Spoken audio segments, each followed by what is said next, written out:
everybody, it's the coach. You're tuned in to Sunday Night Football on EA Sports. Coming up, we've got a good one on tap between the Memphis Hounds and the San Antonio Marshalls. I'll join you again at halftime to look at some of these stats and scores from earlier this afternoon. But for now, it's Sunday Night Football. And on the call, as always, Brandon Godden and Charles Davis. All right, Coach, thank you very much. It's the National Football League presented by EA Sports. The scene a few moments ago, here it is. It's unlike any other in sport as both teams made their way out of the tunnel. These folks are fired up as their guys are ready to do battle between the Memphis Hounds and the San Antonio Marshalls. With Charles Davis, as always, I'm Brandon Godden. And Charles, you talk about storylines in this one. I think it begins and ends with our two quarterbacks, certainly two of the best in the business. And nowadays, I don't think you can get by for long periods of time without a top-flight quarterback. The way the game is played, with all the responsibility he has and how the game flows through him, if he's not on the top of his game, your team's not going to benefit at all.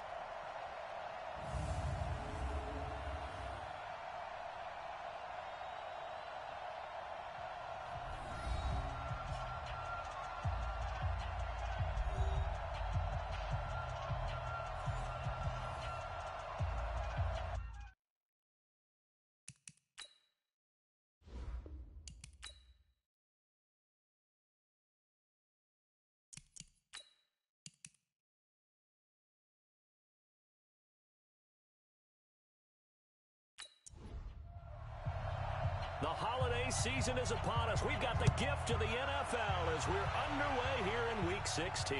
This is fielded at the goal line. And he'll wind up getting an extra couple yards here for his trouble as he'll bring this one out to the 27.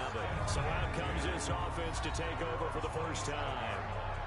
And a glance here at their quarterback standing 6'3".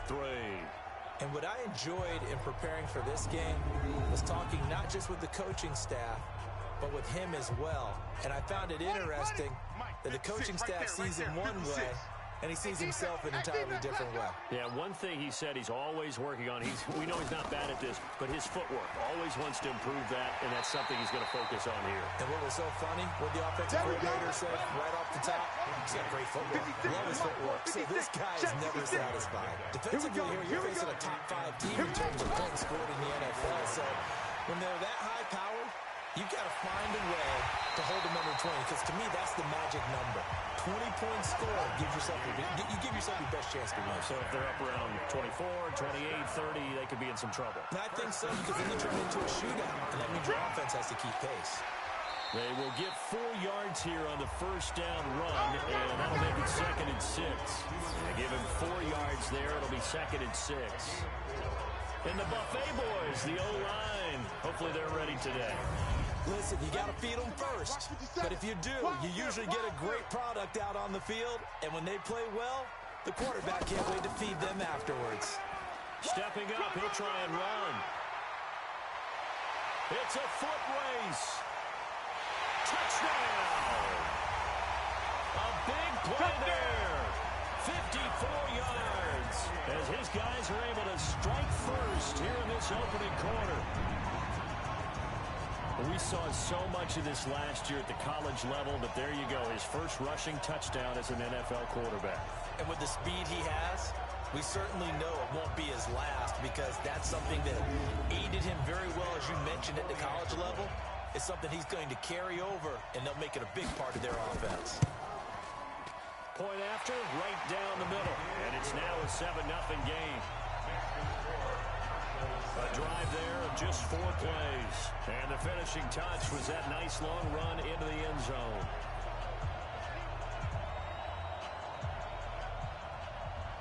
Out is the kickoff unit as they run up and send this one away. This will be fielded at the 8.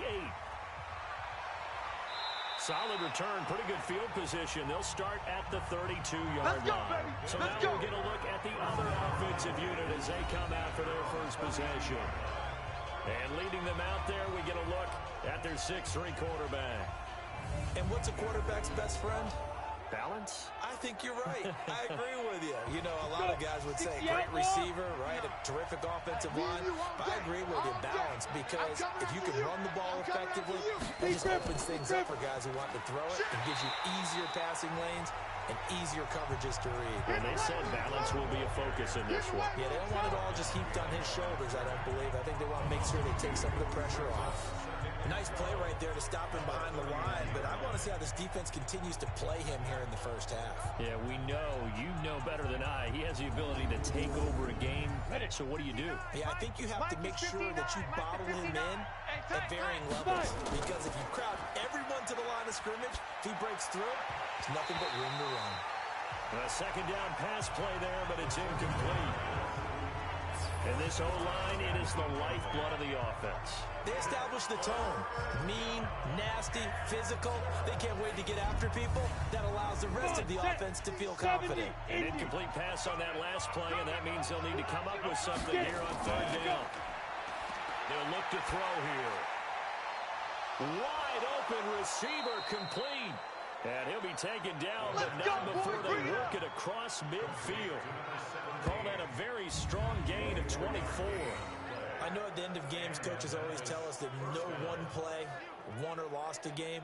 But this seems pretty important early, doesn't it? Their ability to pick up that first down on third down, I thought that was key. Well, you're already in the hole after the touchdown on the other side. How will you respond? We talk about that a lot, and they respond pretty well there. You go 3 and out, I think you give up a lot of momentum. You get down 2 scores, could be an entirely different game. So they've got a nice drive going now. They're in good shape. What's interesting to me is they're also in that spot on the field where you would take a shot. Do you change that up just because you're down a touchdown?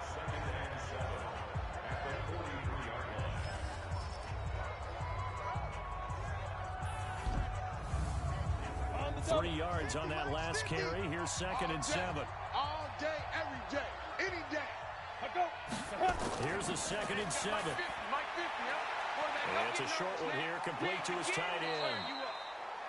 And past the 35, he'll be dropped a yard or 2 shy of the 30. 12 yards there on a first down. Here we go. Now on first down, he'll drop to throw it. And he's got this one complete to Stewart. No gain on the play there. It'll be 2nd down. And the completed pass, but for no gain, stopped right at the line, so it's 2nd and 10. Back to the ground now with Stewart. That will go as a pickup of 7 on the 7th play of the drive. 7th play of the drive now as they come up on a 3rd and 3. Looking to throw. This will be caught inside the 10. 60 catches for him now on the year. This last one, a first down. His passing's been on point on this drive, hasn't it? Been very accurate, got the ball downfield, gained nice chunks of yardage. But now, in this situation, the field is really condensed, partner. So if he's going to throw the football, that has to be pinpoint here. I was going to ask you about that. Field shrinks, has to be sharper, but it's been a good opening drive so far. Now they just want to see if they can cap it off with the bell ringer and put it in the end zone. 1st and goal, and a chance to get that initial touchdown right back. And he will maneuver his way down to about the 7. Only a yard that time, 2nd and goal. The line of scrimmage, the 7 now on 2nd and goal. At the 7-yard line. Ready? They'll set up to throw. That's taken in by Stewart. And he's brought down right at the 5-yard line. Give him 2 on the play. This has been a long drive. You got to figure a field goal would be a letdown. Can they convert now on 3rd and goal? He'll look to throw. And he will take this one in for a touchdown. A 5-yard touchdown as his guys are on the board here in this first quarter.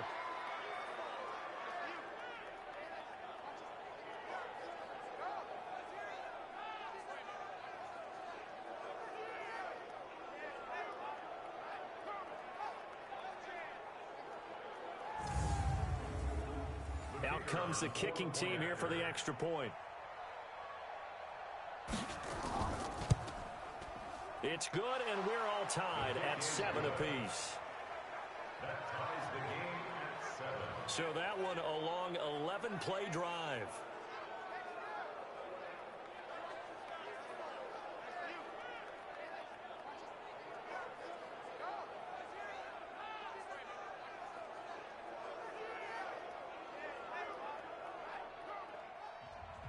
Each team's had it. Each team has scored. 7-7 here as the kick's away.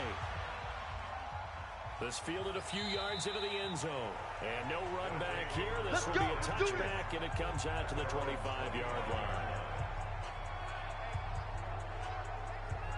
And as this offense makes their way back out, it's AFC playoff race time as we give you a look. And for them, it's no longer a question of will they make the playoffs. They've clinched the division title. The question, can they hold on to that number 1 seed? And this is where the mental fortitude comes to play, doesn't it? Because now you're not just the coach talking about it, this team talking about it to each other, supporting each other, carrying each other along, because having that number 1 seed means everything in the NFL. It does. So even though the division title's clinched, shouldn't take the foot off again. No, not at all. Play it all the way through, and I think we've seen that in recent years in the NFL. The teams that play and play to win each and every game, they're the ones to deal with in the playoffs. So quickly all the way up at the 40-yard line. Exit. And to give this time to the tailback. Give him a couple on the carry there. 2nd and 8. Time for a look at our starters here on defense. Against the pass, they're hoping to trend in the opposite direction because right now they're ranked number 26 in the NFL. And those are the kind of plays that this unit needs to make because they know that going against a team of this magnitude and the way that they're playing, they cannot afford to let them get on a roll or chip away at their timing. Just like that. Looking to throw on 2nd down. Davenport. And that is incomplete. Oh, man, that was close. The opportunity to change momentum, big play, right in his hands, unable to come down. A sigh of relief, no doubt, on offense if that fell harmlessly to the ground. Man open left side. It's his running back with it. Yeah, baby. Nice play there to force the incompletion. And to me, one thing's for sure. When you're the underdogs and you're playing on the road, you absolutely have to get takeaways. You've got to get the ball from them. Yeah, win that turnover battle, going to be key. They didn't get one there, but you get the feeling they keep making plays like that, they might just get a few. Yeah, once you get one, defensive teams think they come in bunches. So they bring out their punter as he's on to punt for the first time tonight. He was only asked to punt once in the victory last week as he sends this one away. And did he put that on a dime? He did. Wow. Out of bounds at the 1-yard line. We're certainly not going to see a better punt than that. Definitely taking a chance because if that thing clips the pylon, it comes out to the 20, but instead it goes out of bounds at the 1-yard line. And as this offense makes their way back out, NFC playoff race time, we give you a look at what's going on there. And with the final fortnight of games upon us, teams jockeying for position. Some of these games really starting to take enormous importance as they always do this time of year. I like how you use fortnight. Hey, you're impressed, don't you? I am impressed. That means 2 weeks, if I'm not mistaken. But how about exactly what you're talking about? Going down the stretch, how much importance is placed on these games.